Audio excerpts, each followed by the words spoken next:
Hi dear students, how are you doing? We are Punya Study Circle and back here with another lecture for you. That is about the types of public sector undertakings along with their features, merits and demerits. बेटे जो हमारा last lecture रहा है उसमें हमने study किया जो सार्वजनिक क्षेत्र के उद्यम होते हैं वो क्या होते हैं, कौन से होते हैं. Brief introduction was made before you. आपको एक छोटा सा इंट्रोडक्शन दिया गया था, बट इस लेक्चर के माध्यम से हम जो सार्वजनिक क्षेत्र के उद्यम हैं उनको गहनता से समझने का प्रयास करने वाले हैं. Here we will be discussing about departmental undertaking, statutory corporation and government company in their respective order. Here very first I have mentioned the departmental undertakings, their meaning, features, merits as well as demerits. यहाँ हमने statutory corporation को mention किया है, उनकी विशेषताएं, लाभ और दोष जो ऐसी संस्थाओं के अंदर पाए जाते हैं. After this will be discussing about the government company as well. So हम पहले स्टार्ट करते हैं departmental undertakings. That means those business enterprises of public sector which are fully owned by the government of India and they are established by or through an administrative order in the form of department. They are established under the concerned ministry. Their topmost managers are called secretary or chief executive officer, who is going to be a well-educated, experienced and talented IAS officer nominated by government of India. This man or this post always remain answerable to the ministry who is responsible for the success or failure of these concerns to the parliament or the state legislative assembly. बेटे ऐसी संस्थाओं की स्थापना सरकार के द्वारा एक सरकारी आदेश के माध्यम से की जाती है. ऐसी संस्थाओं के जो उच्चतम अधिकारी होते हैं जिनको हम सचिव बोलते हैं उनको नॉमिनेट भी गवर्नमेंट ही करती है, जो संबंधित हमारी सरकार होती है. ऐसी संस्थाओं के जो उच्च अधिकारी होते हैं उनको हम सेक्रेटरी या सचिव के नाम से जानते हैं, जो मुख्यतः एक बहुत ज्यादा अनुभवी और योग्य जो हमारे भारतीय प्रशासनिक सेवा के अधिकारी होते हैं, आईएएस ऑफिसर्स होते हैं, वही होते हैं. वो आंसरेबल होते हैं minister of the concern ministry को, और जो मिनिस्टर होते हैं वो इस प्रकार की संस्थाओं जो जिनको हम विभागीय संस्थाएं बोलते हैं उनके लाभ और हानि के लिए उत्तरदायी होते हैं, अकाउंटेबल होते हैं टू द पार्लियामेंट और द कंसर्न लेजिस्लेटिव असेंबली. या तो हमारी विधानसभा है या फिर हमारी पार्लियामेंट है. वहां जो इन ऑर्गेनाइजेशंस की एनुअल रिपोर्ट्स होती है वो पब्लिक अकाउंट कमेटी के द्वारा डिस्कस की जाती है, स्क्रूटनाइज की जाती है और गवर्नमेंट डिसाइड करती है, या जो अपोजिशन पार्टीज है वो क्वेश्चन पूछ सकते हैं कि डिपार्टमेंटल अंडरटेकिंग से इतना प्रॉफिट अर्न किया या इतना लॉस इनकम किया, क्या इसके लिए हमारी सरकार जिम्मेदार मानी जाए या ना मानी जाए. ऐसी संस्थाएं अपना एक वार्षिक बजट भी तैयार करती हैं जिसको government of India by link through parliament उसको अप्रूव भी करता है. और ऐसी संस्थाओं की जो फाइनेंसिंग होती है वो हमारे बजट से या पीरियडिकली जब उनके रिक्वायरमेंट अधिक हो जाते हैं तो गवर्नमेंट ग्रांट या अनुदान के थ्रू उनको पैसे उपलब्ध करवाए जाते हैं. ये होती है हमारी विभागीय संस्थाएं. Here we are having some important features, कुछ विशेषताएं हैं. फॉर एग्जाम्पल फॉर्मेशन, कैसे स्थापना की जाती है इस प्रकार की संस्थाओं की, सरकारी आदेश के द्वारा, या तो हमारी केंद्र सरकार के आदेश के द्वारा या फिर हमारे संबंधित राज्य में संबंधित राज्य सरकार के आदेश के द्वारा. These organizations are established with the order of government as a departmental undertakings under the concern ministry. संबंधित मंत्रालय के अंतर्गत इनकी स्थापना की जाती है. Ownership and control they are fully owned by the government of India और द स्टेट गवर्नमेंट. इन संस्थाओं का जो पूर्ण स्वामित्व होता है 100% वो सरकार के हाथ में ही होता है. And their topmost management officer is called secretary who is nominated by government of India और the minister of concern ministry. ऐसी संस्थाओं का जो उच्चतम अधिकारी होता है उसको हम सचिव बोलते हैं. वो हमारे जो एटमैक्स एक्सपीरियंस जो हमारे आईएएस ऑफिसर्स होते हैं, एडमिनिस्ट्रेटिव ऑफिसर्स होते हैं, उन्हीं को अपॉइंट किया जाता है. Financing, yes, where from money comes to them to spend on different activities or the public utilities that they are aimed at providing. कहां पर ऐसी संस्थाओं के पास कहां से पैसे आते हैं, सो वो हमारे जो गवर्नमेंट बजट्स होते हैं वहां से पैसे आते हैं. ऐसी संस्थाओं को अनुदान में मिलता है टाइमली, जैसे हमारे नेशनल क्लैमिटीज को आ जाते हैं, जैसे कोरोना की वायरस थ्रेट है, इस समय में इनको स्टिमुलस पैकेज भी दिया जाता है ताकि वो अपने घाटे से उबरकर जनता को अफोर्डेबल प्राइस पे सेवाएं या वस्तुएं उपलब्ध करवा सकें. Here, appointment we are talking about, that means which is the authority that is responsible for hiring the personnel to empower these organizations to carry out their business affairs. बेटे ऐसी संस्थाओं के अंदर जो नियुक्तिकरण है या तो हमारी UPSC union public service commission करती है, या हमारे स्टेट पब्लिक सर्विस कमीशन होते हैं, या हमारे स्टाफ सिलेक्शन बोर्ड्स होते हैं. जैसे हमारा रेलवे डिपार्टमेंट है, वहां पे रेलवे सर्विस बोर्ड है हमारा, वही सारे के सारे अपॉइंटमेंट करता है. then we are talking about separate existence. ऐसी संस्थाओं का अपना कोई वैधानिक अस्तित्व नहीं होता है.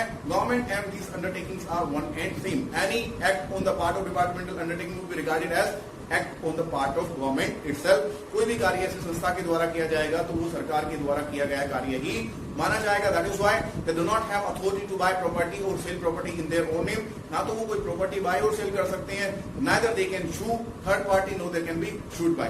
ना तो वो किसी तृतीय पक्ष को केस कर सकते हैं, ना ही कोई तृतीय पक्ष ऐसी संस्था के ऊपर केस कर सकता है, because they are not having any kind of title or name. उनके पास कोई नाम ही नहीं होता है. No administrative autonomy.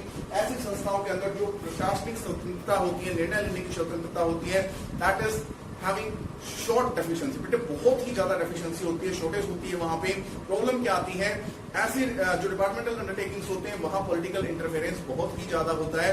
जो मिनिस्टर होते हैं, because they are going to be answerable to the parliament, that is why all the decisions made by the secretary or the topmost officers of the departmental undertakings are remain subjected to the discretion of the parliament or the concerned government or specifically to the minister of the ministry. जो भी निर्णय लिए जाएंगे वो पूछकर लिए जाएंगे, या तो मंत्री से, या जो हमारी कैबिनेट है उससे, या वो पॉलिटिकल आइडियोलॉजी जो हमारी रूलिंग गवर्नमेंट है उससे इन्फ्लुएंस रहेंगे. Hereafter we will also discuss about the merits and demerits. I am sure that you can give example of departmental undertaking. जैसे हमारे डिपार्टमेंट ऑफ रेलवे है, हमारा department of postal services and Telegram है, हमारे Indian atomic energy department है, वो सारे के सारे पब्लिक सेक्टर अंडरटेकिंग या डिपार्टमेंटल अंडरटेकिंग आप बोल सकते हो. पब्लिक सेक्टर अंडरटेकिंग हमारे डिफरेंट होते हैं. Here we are having merits. क्या क्या लाभ होते हैं?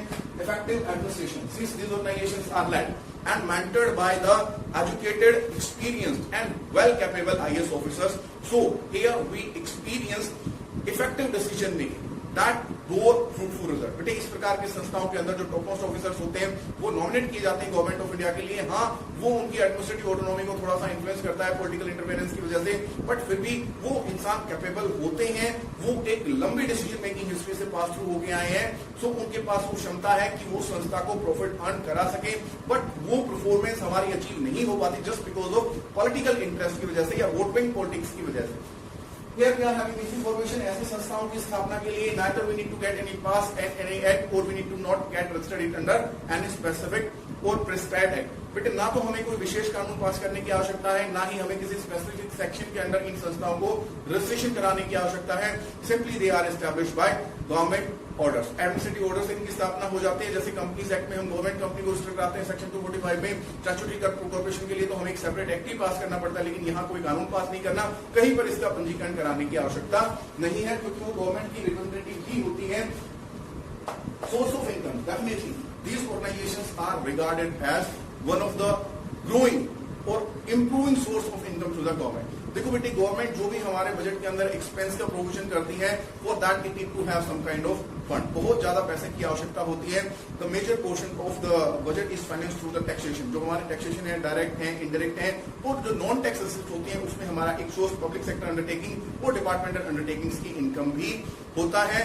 दे in this way by earning the profits they reduce the burden of tax on the public. जो burden of tax आता है गवर्नमेंट को, पैसे की आवश्यकता है. अगर पब्लिक अंडरटेकिंग्स प्रॉफिटेबल परफॉर्म नहीं करेंगे तो उसको वो कर के तौर पे जनता से कलेक्ट करना पड़ेगा. तो जो ऐसी अंडरटेकिंग है, एक तो जो हमारा फिस्कल डिफिसिट है, बजट घाटा है, उसको कम करती है. दूसरा, हमारा जो टैक्स बर्डन होता है पब्लिक के ऊपर, उसको कम कर देती है. तीसरा, यहाँ से जो एफिशिएंसी जनरेट होती है उसको, उस प्रॉफिट को हम इंफ्रास्ट्रक्चर या सोशल वेलफेयर प्रोग्राम्स में इन्वेस्ट कर सकते हैं. फिर हम बात करते हैं रिड्यूस टैक्स बर्डन. डेफिनेटली अगर वो इफेक्टिवली परफॉर्म करेंगे, अगर वहां पॉलिटिकल इंटरफेरेंस नहीं रहेगा, उनमें अंदर कॉम्पिटिटिव स्पिरिट रहेगी, सो वो हमारे देश का जो टैक्स बर्डन है उसको काफी कम कर लेंगे. इंफ्रास्ट्रक्चर हमारा काफी ज्यादा डेवलप हो जाएगा. टैक्स से हम नॉन टैक्स सोर्सेज पे आ जाएंगे. फिर हम बात करते हैं easy financing. Definitely they need not to take any kind of loan or issue any kind of security. Simply they present their demand before the government in terms of their budget, which is approved by the government itself. बेटे ये simply budget से financing आता है. Majority of financing जब भी इन्हें अपने income से ज्यादा एक्सपेंस करने की आवश्यकता होती है, इनके जो सोर्सेज हैं वो डेफिशिएंट रह जाते हैं किसी वजह से, so in that case they are also having provision of grant. उनको सरकार से अनुदान भी मिल जाता है.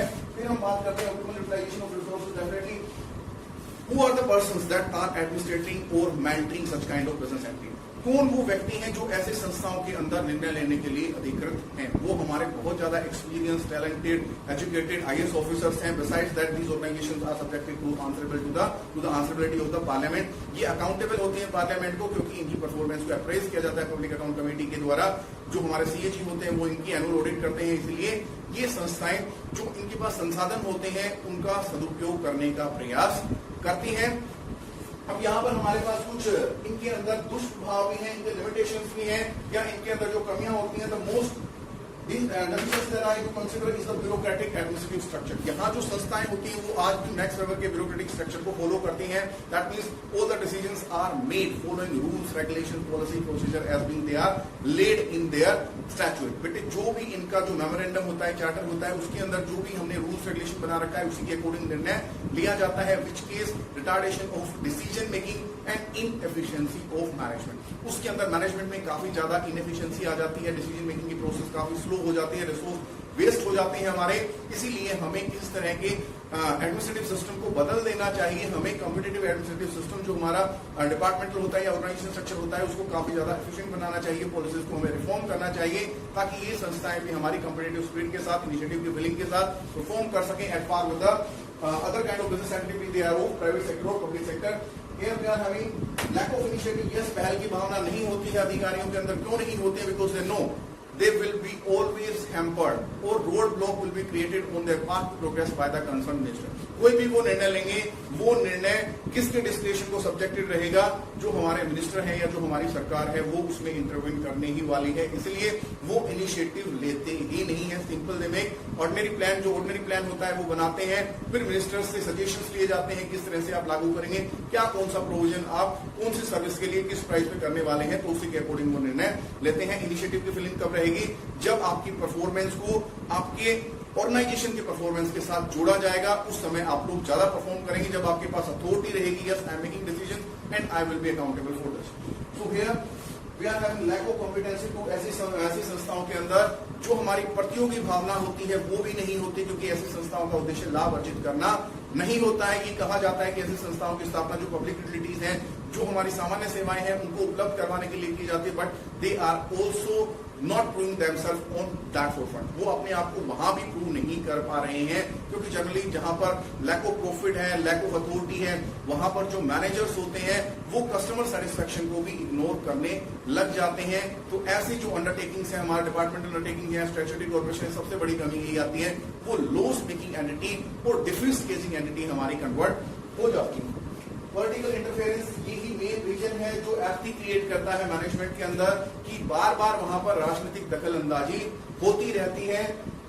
Increase the tax burden definitely हमने स्टैब्लिश इसलिए किया था कि गवर्नमेंट की इनकम को सप्लीमेंट कर सके, वो उसको कॉम्प्लीमेंट कर सके, but here we are having the reverse result just because of political interference and the lack of administrative autonomy. These organizations becomes a loss generating enterprises or income sucking पोर्टफोल्स। ये बहुत ज्यादा income portion को defence के तौर पर या सेटिमुलस package के तौर पर या ग्रांट के तौर पर एब्जॉर्ब कर जाती है। Finally delaying the decision making, जहां ब्यूरोक्रेटिक स्ट्रक्चर रहेगा वहां आपकी रिजिडिटी आ जाएगी डिसीजन मेकिंग के अंदर। आप एक पर्टिकुलर प्रोसेस को फॉलो करेंगे because nobody is ready to assume the accountability. कोई भी व्यक्ति अपने आप को जवाबदेह नहीं करना चाहेगा उस निर्णय के लिए जिस निर्णय को किसी राजनेता ने या राजनीतिक दल ने लिया है, क्योंकि जो हमारी पोस्ट है, जो मैनेजमेंट है वो परमानेंट है। हमें 20, 30, 25, 35 साल तक सर्व करना है सरकार को, बट जो पॉलिटिकल पार्टीज है they are having tenure of 5, 6 year, 5 या 6 साल का टेन्योर होता है। अलग अलग देश में, हमारे देश में 5 साल का टेन्योर होता है, कुछ देशों में 6 साल का भी होता है और कुछ देशों में 4 साल का भी होता है। तो गवर्नमेंट के बदलने पर उनकी अकाउंटेबिलिटी ज्यादा डिस्प्रूव होगी। Here we are having statutory corporation. As you know, these are those business enterprises which are established by government by giving effect to a specific act which is related to the governance of concerned undertaking only. बेटे जो statutory corporation होती है, जो वैधानिक हमारी संस्थाएं होती हैं, उनकी स्थापना सरकार के द्वारा एक विशेष कानून पारित करके की जाती है। जो कानून उस संस्था की व्यवस्थाओं से, नीतियों से, नियमों से लिवरेज्ड होता है, उसी कानून के अंतर्गत उन संस्थाओं की गवर्नेंस एडमिनिस्ट्रेशन मैनेजमेंट किया जाता है। ऐसी संस्थाओं को हम स्टैट्यूटरी कॉर्पोरेशन बोल सकते हैं। आप आरबीआई बोले, आप लाइफ इंश्योरेंस कॉर्पोरेशन बोले, जनरल इंश्योरेंस कॉर्पोरेशन है हमारी, एम्प्लॉय स्टेट इंश्योरेंस कॉर्पोरेशन है, सेंट्रल वेयर हाउस कॉर्पोरेशन है, इंडस्ट्रियल डेवलपमेंट बैंक है, स्मॉल इंडस्ट्रियल डेवलपमेंट बैंक है, फूड कॉर्पोरेशन ऑफ इंडिया है, एयर इंडिया है। ये सारे के सारे क्या है, हमारे स्टैट्यूटरी कॉर्पोरेशन है। विशेष कानून के माध्यम से इनकी स्थापना की गई है। इनका उद्देश्य सरकार को या जो हमारी जनसंख्या है, जो हमारे लोग हैं, उनको उचित मूल्य पर सेवाएं उपलब्ध करवाना होता है। They are also driven by the profit motive. ऐसी संस्थाओं के लिए हमने नवरत्न और महानवरत्न की स्कीम भी इंट्रोड्यूस की है, ताकि ऐसी संस्थाएं जो हमारी हैं वो अपने आप के अंदर एक कॉम्पिटिटिव स्पिरिट लेकर आए। ऐसी संस्थाओं के जो प्रबंधक होते हैं, they are completely authorized to make independent decision irrespective of the political interference। देखो ऐसे संस्थाओं में पॉलिटिकल इंटरफेरेंस आता है because the head are nominated by the government of India. Majority of जो हेड होते हैं हमारे, वो गवर्नमेंट ऑफ इंडिया ही नॉमिनेट करती है, and they will nominate those IAS officers और those senior administrator as an administrator of such organisations which are having a government favoured outlook. जिनके अंदर गवर्नमेंट फेवर्ड आउटलुक होगा उन्हीं को नॉमिनेट किया जाएगा। इसलिए अपने टेनर को, अपनी सर्विसेज को इम्प्रूवाइज करने के लिए ये जो हमारे हेड होते हैं ऐसी संस्थाओं के, वो क्या करते हैं, ऐसे निर्णय लेते हैं जो पॉलिटिकली इन्फ्लुएंस्ड होते हैं, या जो कुछ व्यक्ति हैं जो इंडिपेंडेंट निर्णय लेने का प्रयास करते हैं, लेकिन वहां सरकारी दखलंदाजी आती है या गवर्नमेंट का इंटरफेरेंस आता है, पॉलिटिकल इंटरफेरेंस आता है, तो वो व्यक्ति फिर रिजाइन कर देते हैं। आप लोगों ने देखा होगा काफी सारे जो हमारी पब्लिक सेक्टर अंडरटेकिंग्स हैं या फिर जो हमारे रिजर्व बैंक है, वहां के गवर्नर रिजाइन कर देते हैं even before expiry of the tenure को समाप्त होने से पहले ही। Here we are having some of the features which are required by the statutory corporation. Very first, formation. How they are established? They are established by enacting a specific act which is related to their administration and management। एक विशेष कानून को पारित करके ऐसी संस्थाओं की स्थापना सरकार के द्वारा की जाती है। विशेष कानून या तो हमारे लेजिस्लेटिव असेंबली में पास हो या फिर हमारी पार्लियामेंट में पास हो। Then ownership and management, yes, they are traditionally they are fully owned by the government of India और स्टेट गवर्नमेंट। ट्रेडिशनली क्या है बेटे, परंपरागत तौर पर जो पूर्ण स्वामित्व है वो सरकार के पास ही होता था, जैसे हमारे डिपार्टमेंटल अंडरटेकिंग के अंदर होता है।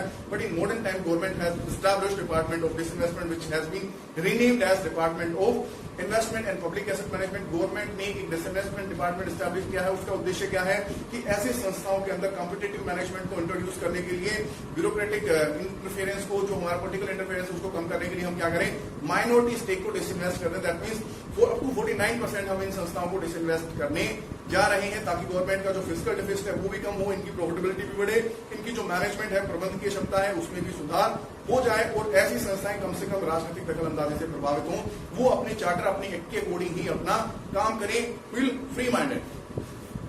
फाइनेंसिंग, अब मैनेजमेंट की अगर यहां बात करें तो यहां जो मैनेजमेंट होती है, दे आर नॉमिनेटेड डायरेक्टर्स। जो हमारा बोर्ड ऑफ डायरेक्टर्स होता है बेटे, वो हमारी टॉप मोस्ट मैनेजमेंट होती है। लेकिन यहां इस संस्था की खूबी क्या होती है, they are not having only the directors nominated on the part of government. Government के ही नॉमिनेटेड चुने हुए डायरेक्टर्स वहां नहीं होते। हाँ, मेजोरिटी ऑफ डायरेक्टर्स वहां से आते हैं, but here we are having representative of employees and customer as well as state union. यहाँ पर हमारे पास ग्राहक के भी और जो हमारे कर्मचारी हैं उनके प्रतिनिधि भी बोर्ड ऑफ डायरेक्टर्स में होते हैं, तो वो हमारे मैनेजमेंट को बैलेंस करके चलते हैं। Here we are having financing, yes, we are having both kind of provisions as and when required. Government provide them stimulus package besides their regular financing। उनको stimulus package भी मिलता है, ग्रांट भी मिलता है, और they are also authorized to raise fund through public sources। वो bank से भी, फाइनेंशियल इंस्टीट्यूशन से भी वो लोन ले सकते हैं। There we are having appointment, yes, these organizations who have their own service rules, and according to these service rules or foreign these service rules, the appointment are being made by the board of directors। जो हमारे directors होते हैं, board of directors होता है, उनके द्वारा सारे के सारे नियुक्तियां किए जाते हैं उन सर्विस रूल को फॉलो करते हुए जो हमारे एक्ट के अंदर मेंशन किए गए हैं। Separate legal existence, definitely this kind of business organizations are having separate legal existence from the government. जो हमारे डिपार्टमेंटल अंडरटेकिंग्स होते हैं, उन कर्मचारियों को हम सरकारी कर्मचारी बोलते हैं, but the employees of statutory corporation public sector undertaking will not be regarded as the government employees. ये सरकार के कर्मचारी नहीं है, ऐसी संस्था के पास अपना एक स्वयं का नाम है, ये संस्था के कर्मचारी हैं, इनके अपने सर्विस रूल्स होते हैं, ठीक है। तो ऐसे संस्था के कर्मचारियों को हम सरकारी कर्मचारी नहीं मानेंगे। ऐसी संस्था के पास अधिकार होता है, क्षमता होती है that they can enter into contact with third party in their own name. खुद के नाम से ये कोई भी अनुबंध कर सकते हैं। ऐसी संस्थाओं को कोड ऑफ लॉ में शू किया जा सकता है। As well they are also having authority to sue the third party. वो भी दूसरी व्यक्ति को, दूसरी संस्था को शू कर सकती है। Finally, administrative autonomy. Yes, they are having administrative autonomy, but that is nominal or titular for the sake. ऐसे संस्थाओं को ये माना जाता है कि प्रशासनिक तौर पे वो स्वतंत्र हैं, उनके नियमन के लिए हमने एक विशेष कानून बना रखा है. गवर्नमेंट केवल डायरेक्टर्स को नॉमिनेट करेगी, but many time we have seen that the head of such kind of public sector undertakings have to resign under the political pressure. बेटे पॉलिटिकल प्रेशर में आके ऐसी संस्थाओं के जो उच्च अधिकारी होते हैं, डायरेक्टर्स होते हैं, गवर्नर्स होते हैं, उनको रिजाइन करना पड़ जाता है. क्यों पड़ जाता है? क्योंकि पॉलिटिकल हेड उस इंटरेस्ट को सेटिस्फाई करने का प्रयास करते हैं या प्रेशर क्रिएट करते हैं जिस इंटरेस्ट को सेटिस्फाई करने के लिए और जो लॉन्ग टर्म इंटेंशन थी गवर्नमेंट की, उस व्यक्ति को एज ए डायरेक्टर अपॉइंट करने के पीछे. अब हम बात करते हैं मैरिट्स और demerits. Just they are having a set of merits. Operational autonomy ये बोल सकते हैं कि अगर हमारे डायरेक्टर्स ये चाहें that they make independent decision, yes they have authority to make independent decision irrespective of being influenced by or subjected to be bombarded by the influence of political head. ऐसी जो संस्थाएं हैं, अगर उनके डायरेक्टर्स, उनके governor ये चाहें कि हम इंडिपेंडेंट डिसीजन लें, तो वो ये लेने के लिए ये हमारे ऑटोनोमस बॉडीज होते हैं, कर सकते हैं.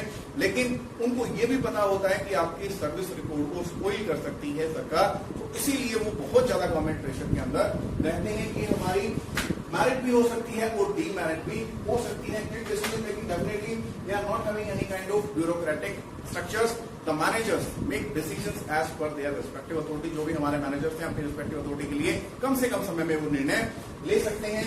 Efficient management. Of course the government nominate to the experience IAS officers again. जो हमारे अनुभवी आईएएस ऑफिसर्स होते हैं, भारतीय प्रशासनिक सेवाओं के अधिकारी होते हैं, उनको नॉमिनेट किया जाता है एज ए डायरेक्टर. और जो एम्प्लॉइज और कस्टमर भी नॉमिनेट करते हैं, they are also well educated and qualified and have had experience in their respective field. इसीलिए यहाँ की जो मैनेजमेंट है वो हमारे डिपार्टमेंटल अंडरटेकिंग से भी ज्यादा है. क्यों है? कॉम्पिटेंट वहां भी है हमारे IAS officer, but here they are having administrative autonomy relatively more than the departmental undertaking. Social services. These organizations are established as public utility. आपको पता है पब्लिक यूटिलिटी जैसे हिंदुस्तान पेट्रोलियम है, कोल अथॉरिटी ऑफ इंडिया लिमिटेड है, Bharat heavy electrical limited है, Bharat heavy अर्थमूव limited है. ये सारी की सारी संस्थाएं हमने उन उत्पादों को, उस इंफ्रास्ट्रक्चर को, उन सेवाओं को प्रदान करने के लिए उत्पन्न किए हैं जो प्राइवेट सेक्टर की कैपेसिटी से बियॉन्ड हमारा एग्जिस्ट करता है, लाइफ स्टैंडर्ड में इंप्रूवमेंट करता है, हमारे देश की स्ट्रेंथ को इंप्रूव करता है. Protection of the public interest. Yes, like the annual progress report of departmental undertaking is being laid before the parliament or concerned legislative assembly. Their annual performance are also audited by Comptroller and Auditor General of India, and they are also made to lay before the parliament or concerned legislative assembly. इनके जो annual results होते हैं वो भी हमारी government के बाद द्वारा स्क्रूटनाइज किए जाते हैं. Limitations.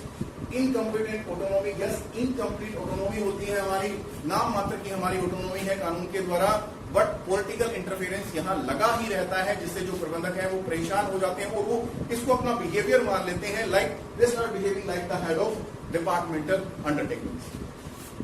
Lack of competitive spirit. यहाँ भी हमारा जो प्रॉफिट मोटिव है वो नहीं होता है, और जहां प्रॉफिट मोटिव नहीं रहेगा वहां हम कंज्यूमर सेटिस्फेक्शन को भी इग्नोर करने लग जाएंगे.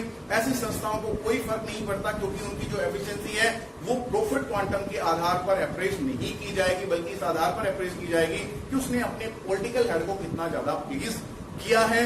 जैसे for example we had demonetization, and during the demonetization some of the small cities और even suburb areas banks were engaged in converting old currency with the new currency. बेटे बहुत सारे बैंक ऐसे हैं बहुत से सबब एरिया में जहां पर जो मेट्रो सिटी है वहां इतना कैश कन्वर्ट नहीं हुआ, बैकडोर से जितना कैश हमारे छोटे शहरों के अंदर कन्वर्ट हुआ. सो उन्होंने अपने पॉलिटिकल हेड्स को प्लीज किया. कोई भी अकाउंटेबिलिटी फिक्स नहीं की गई, ना ऐसे बैंक के डायरेक्टर्स को या मैनेजर्स को किसी प्रकार की पनिशमेंट दी गई या उनको अपने सर्विस से सेपरेट किया गया. Ignorant to the social service. Yes, social service के लिए स्टैब्लिश करके कितने सारे कॉमर्शियल बैंक हैं हमारे पास, Punjab national bank, state bank of India, कितना ज्यादा अच्छी सेवाएं वो ग्राहकों को उपलब्ध करवाते हैं. You will see the Q of customers suffering with different kind of problems, even the misbehavior on the part of the employees of the concern. जो कर्मचारी हैं वो भी मिसबिहेव करते हैं, क्योंकि उनको पता है कि कोई भी कस्टमर के पास या तो कस्टमर अवेयर नहीं है या कस्टमर की समस्या को कोई सुनेगा ही नहीं और कस्टमर उनके खिलाफ कंप्लेन नहीं करेंगे. ऐसा मानकर वो कस्टमर्स की जो सेटिस्फेक्शन है, जो उनको ट्रीटमेंट है वो दी जानी चाहिए, वो नहीं देते हैं. After discussing these two types of public sector enterprises, I would start to discuss about the government company. As the name implies, are those public sector undertakings which are established by government by getting them registered under Companies Act 2013 or any of the previous Companies Act under relevant section. In these kind of business concern, at least 51% of the paid-up capital is owned by the government, be it the central government or the state government. So government will be the main authority to make decisions either through ministers or head of the state. बेटे ये वो संस्था है, हमारी वो व्यवसायिक संस्था है जिसके अंदर कम से कम 51% जो हमारी चुकता पूंजी है उसका स्वामित्व सरकार के पास रहता है। इसीलिए सरकार के द्वारा ही समस्त निर्णय ऐसी संस्थाओं में लिए जाते हैं। ऐसी कंपनियों की स्थापना हमारा जो कंपनीज एक्ट 2013 है या जो प्रीवियस में हमारे 5 कंपनीज एक्ट रह चुके हैं उनकी संबंधित धारा के अंतर्गत किया जाता है। यहाँ ऐसी कंपनी की कुछ अपनी विशेषताएं होती हैं, फिर हम ऐसी कंपनी के जो मेरिट्स हैं, जो लाभ हैं या जो दोष हैं उनके विषय में भी अध्ययन करेंगे। The first feature is the formation. किस प्रकार से हमारी सरकारी कंपनी की स्थापना की जाएगी? Bye preparing article, memorandum and getting them registered with the registrar of company. जो हमारे कंपनी रजिस्ट्रार होते हैं उनके यहाँ इसका रजिस्ट्रेशन कराया जाएगा। ये कंपनी सेक्शन 2 सबसेक्शन 45 में स्टैब्लिश की जाती है, लेकिन ऐसी कंपनी को कुछ छूट मिलते हैं हमारे कंपनीज एक्ट में, जैसे ऐसी कंपनी को डायरेक्टर्स का रजिस्ट्रेशन करने की, रजिस्टर रखने की आवश्यकता नहीं होती है। ना ही ऐसी कंपनीज के जो अकाउंट्स होते हैं, बुक्स ऑफ अकाउंट, वो इंस्पेक्शन को सब्जेक्टेड होते हैं, मतलब सदस्य खातों की जांच नहीं कर सकते।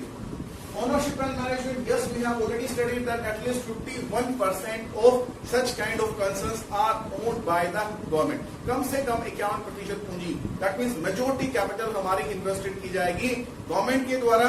हाँ, जो हमारा माइनॉरिटी स्टेक है that can be sold or owned by the private sector enterprises। जो प्राइवेट सेक्टर एंटरप्राइजेस हैं या जो निजी निवेशक हैं वो भी ऐसी कंपनीज के लिए अपना हिस्सा इन्वेस्ट कर सकते हैं, क्रय कर सकते हैं, स्वामी बन सकते हैं, लेकिन डिसीजन हमेशा डेमोक्रेटिकली मेजोरिटी से लिए जाते हैं। सो डिसीजन हमेशा गवर्नमेंट के ही रहेंगे। हाँ, मैनेजमेंट कॉम्पिटेंसी हमारी इंप्रूव हो सकती है।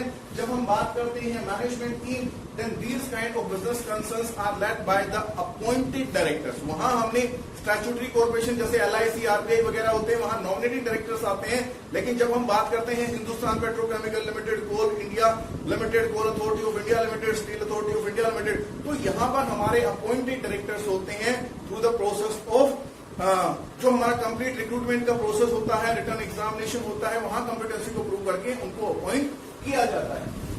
जो हमारा एम्प्लॉयमेंट टेस्ट होता है उसके। फिर बात करते हैं फाइनेंसिंग की। These kind of organizations get majority of their fund from the government funding. क्योंकि सरकार ने स्थापना की है, सरकारी कंपनी है, ज्यादातर पैसा इनके पास सरकार से ही हमारा आएगा। But they also have option and financial autonomy to raise fund through the public institution. जो हमारे पब्लिक इंस्टीट्यूशंस हैं वहां से भी फंड इशू और फंड ऑब्टेन किया जा सकता है। जो फाइनेंसिंग इंस्टीट्यूशंस है, नॉन बैंकिंग कंपनीज हैं, वो भी यहाँ इन्वेस्टमेंट कर सकते हैं। सो यहाँ वाइडर चॉइस है हमारे पास, हमें गवर्नमेंट पे डिपेंडेंट नहीं रहना पड़ता है फंड के लिए। हम यहाँ पब्लिक से भी फंड बोरो कर सकते हैं। Besides that we are having appointment. In this case, like the statutory corporation, they are having their own service conditions and own service rules. Following these service conditions and service rules, employees are appointed by the board of directors। जो हमारे directors रहेंगे वही हमारे employees को appoint करेंगे। लेकिन यहाँ पर हमें काफी ज्यादा ऑटोनॉमी या स्वतंत्रता देखने को मिलेगी, ऑपरेशंस के अंदर भी और फाइनेंसिंग के अंदर भी। सेपरेट लीगल एंटिटी, हाँ, जैसे हमारे स्टैट्यूटरी कॉर्पोरेशंस में होती है, उनसे भी ज्यादा हमारी पूरी जो सेपरेट लीगल एक्सिस्टेंस होती है वो तो बराबर होते हैं, लेकिन ऑटोनॉमी हमारे जो गवर्नमेंट कंपनीज होते हैं वहां पर ज्यादा होते हैं। सेपरेट लीगल एक्सिस्टेंस का मीनिंग बिल्कुल सेम है कि यहाँ पर ये जो संस्था है बिल्कुल इसका अस्तित्व सरकार से अलग है। सरकार अलग है, मेंबर्स हमारे अलग हैं। संस्था के पास क्षमता है कि वो अपने नाम से अनुबंध कर पाए, किसी थर्ड पार्टी को शुरू कर पाए या कोई थर्ड पार्टी संस्था को शुरू कर पाए। यहाँ सेपरेट लीगल एक्सिस्टेंस होती है, एडमिनिस्ट्रेटिव ऑटोनॉमी। हाँ, यहाँ पर हमें ज्यादा स्वतंत्रता मिलती है because government company can have it's own article of association which is related to or prescribing rules and regulations related to the internal management। Article का चैप्टर हम स्टडी कर चुके हैं। ये वो दस्तावेज होता है जो कंपनी और उसके मालिकों के मध्य संबंध को निर्धारित करता है। राइट्स है, ड्यूटीज है, डिसीजन मेकिंग प्रोसेस है, मीटिंग्स है, कोरम है, वो सारी चीज हमारे आर्टिकल के थ्रू जो गवर्नमेंट कंपनी है वो एडमिनिस्ट्रेट कर सकती है। तो पॉलिटिकल इंटरफेरेंस यहाँ काफी ज्यादा कम हो जाता है। Thereafter we will be discussing about merits, क्या लाभ होते हैं निजी कॉर्पोरेशन। ना तो हमें कोई विशेष कानून पारित करने की आवश्यकता है जो स्टैट्यूटरी कॉर्पोरेशन में करते हैं, ना ही गवर्नमेंट कोई ऑर्डिनेंस लेके आएगी, ऑर्डर पास करेगी। सिंपली हमें इसका रजिस्ट्रेशन करवाना है after fulfilling all the legal formalities under the companies act. Memorandum article बनाए, जो भी लीगल फॉर्मेलिटीज है परमिशन सब ऑब्टेन करें और हमारी कंपनी को रजिस्टर कराएं as a government operating autonomy in operations. यहाँ पर ऑपरेशंस के अंदर जो अपॉइंटेड हमारे डायरेक्टर्स होते हैं उनके पास काफी ज्यादा अधिकार होते हैं कि वो पॉलिटिकल इंटरेस्ट को अवॉइड करके अपनी संस्था के हित को ध्यान में रखते हुए डिसीजन ले सकें और परफॉर्मेंस को इंप्रूव कर सके, एफिशिएंसी को इंप्रूव कर सके। Flexibility yes definitely. और ऑटोनॉमी से अभिप्राय ये भी है कि संस्था के पास अपना स्वयं का आर्टिकल है जो इंटरनल मैनेजमेंट को गवर्न करेगा। फ्लेक्सिबिलिटी, हम ऑपरेशन की बात करें तो हाँ, यहाँ पर फ्लेक्सिबिलिटी, फाइनेंशियल फ्लेक्सिबिलिटी भी हमारे पास है और उसके अलावा जो ऑपरेशनल फ्लेक्सिबिलिटी है वो भी है। हम अपने आर्टिकल को अमेंड कर सकते हैं, उसको चेंज किया जा सकता है, परिवर्तन किया जा सकता है, जिससे एफिशिएंसी हमारी और ज्यादा इंप्रूव हो जाता है। डिपेंड करता है हम कितना ज्यादा फंड पब्लिक से मोबिलाइज कर रहे हैं या प्राइवेट सेक्टर से मोबिलाइज कर रहे हैं। कोई डिसीजन मेकिंग यहाँ पर कोई ब्यूरोक्रेटिक स्ट्रक्चर नहीं है, रूल्स एंड रेगुलेशंस को फॉलो नहीं करना पड़ेगा। इसीलिए जो हमारा डिसीजन मेकिंग प्रोसेस है उसका टाइम काफी ज्यादा कम हो जाता है, रिसोर्सेज हमारा यूटिलाइज नहीं होते हैं। इजी फाइनेंसिंग, हम गवर्नमेंट से भी फंड ऑब्टेन करते हैं। Besides that we have authority to raise fund through the public institution, जो हमारे कमर्शियल बैंक्स हैं, इंडस्ट्रियल बैंक हैं, डेवलपमेंटल बैंक्स जो हमारे हैं, या फिर नॉन लाइसेंस फाइनेंशियल कंपनीज हैं हमारे, वो भी ऑल इंडिया फाइनेंशियल इंस्टीट्यूशन भी यहाँ इन्वेस्ट करते हैं। Benefit of private sector participation, definitely हम प्राइवेट सेक्टर के जो कॉर्पोरेट हाउसेज हैं, जो हमारे एंटिटीज हैं, उनको भी इनवाइट करते हैं that they can invest in our company, can acquire ownership and can take part in the decision making, जिससे हमारी जो मैनेजमेंट है, जो प्रबंधकीय क्षमता है, उसमें काफी ज्यादा सुधार हो जाता है। जो हमारा पब्लिक सेक्टर का इनएफिशिएंसी है वो चेक एंड बैलेंस होता है हमारा। लिमिटेशंस ऑल्सो इनकम्प्लीट ऑटोनॉमी, वही दिक्कत यहाँ पर भी आएगी। चाहे डायरेक्टर्स हमारे अपॉइंटेड हैं, चाहे नॉमिनेटेड हैं, गवर्नमेंट्स का बराबर इन्फ्लुएंस यहाँ पर बना रहता है। जो डायरेक्टर्स होते हैं यहाँ कैसे इन्फ्लुएंस करती है सरकार, जो कि टेनर अपॉइंटेड डायरेक्टर हैं, टेनर इनका लंबा मिलेगा, लेकिन गवर्नमेंट यहाँ पर जो ऑफिसर्स हैं, जो डायरेक्टर्स हैं, उनको जल्दी फ्रिक्वेंटली चेंज करती रहती है। इसीलिए पॉलिटिकल इंस्टेबिलिटी आ जाती है। नया डायरेक्टर आएगा, नए ऑफिसर्स आएंगे, वो नई पॉलिसी को लागू करेंगे। सो यहाँ पर पॉलिसी अनसर्टेनिटी काफी ज्यादा होने की वजह से वही एडमिनिस्ट्रेटिव इनएफिशिएंसी क्रिएट हो जाती है। No continuity in the policy, जो हमारी नीति है वो बदलती रहती है डायरेक्टर्स के बदलने के साथ साथ, ऑफिशियल्स के बदलने के साथ साथ। लैक ऑफ प्रोफेशनल एफिशिएंसी, बेटी जो हमारे एडमिनिस्ट्रेटिव ऑफिसर्स होते हैं या आईएएस ऑफिसर्स होते हैं या जो स्टेट कैडर के ऑफिसर्स होते हैं हमारे, they are not competent at management. ये रियलिटी है that they are just simply graduate. Minority of them are management graduate और commerce graduate, but most of them do not have any efficacy or any in-depth understanding about the concept and the emerging phenomenon in the field of management. उनके अंदर management की क्षमता नहीं होती है। कुछ हमारे आर्ट्स ग्रेजुएट आते हैं, कुछ साइंस ग्रेजुएट आते हैं और माइनॉरिटी पोर्शन ही हमारा कॉमर्स ग्रेजुएट वहां होता है, और आते हैं वो भी ग्रेजुएट लेवल से होते हैं। सो इतना ज्यादा एफिशिएंसी, हाँ उन्होंने एक बहुत लंबा समय एडमिनिस्ट्रेटिव डिसीजंस को देखते हुए बिताया है, लेकिन फिर भी जो हमारी प्राइवेट सेक्टर की मैनेजमेंट होती है वो are highly competent and having developmental program, career development program होते हैं, हमारे स्किल डेवलपमेंट प्रोग्राम होते हैं, ट्रेनिंग प्रोग्राम होते हैं, जिसकी वजह से उनको वर्ल्ड एक्रॉस नॉलेज मिलती रहती है। मैनेजमेंट के न्यू डायनेमिक्स होते हैं, जो न्यू एस्पेक्ट होते हैं उनके बारे में। लेकिन पब्लिक सेक्टर के अंदर जो नॉमिनेटेड या अपॉइंटेड डायरेक्टर्स होते हैं, they are having serious deficiency of that. Fear of public accountability, yes जो मैनेजर्स होते हैं, डायरेक्टर्स होते हैं, उनको हमेशा एक भय बना रहता है, फियर बना रहता है कि हाँ उनकी संस्था भी पब्लिकली अकाउंटेबल है, इसीलिए कोई ऐसा निर्णय ना ले, या वो डिले करते हैं डिसीजन मेकिंग में ताकि जब उनका टेनर समाप्त हो जाए तब वो निर्णय लिया जाए और वो अकाउंटेबिलिटी से बच सके। This is all about the public sector undertaking, with departmental undertaking, statutory corporation और government company that I have told you. In the next lecture will be discussing about the next chapter of business study. I am sure that you must have gained knowledge about each and every bit that I told you through this lecture. Thank you very much for being with us. Stay safe, stay home.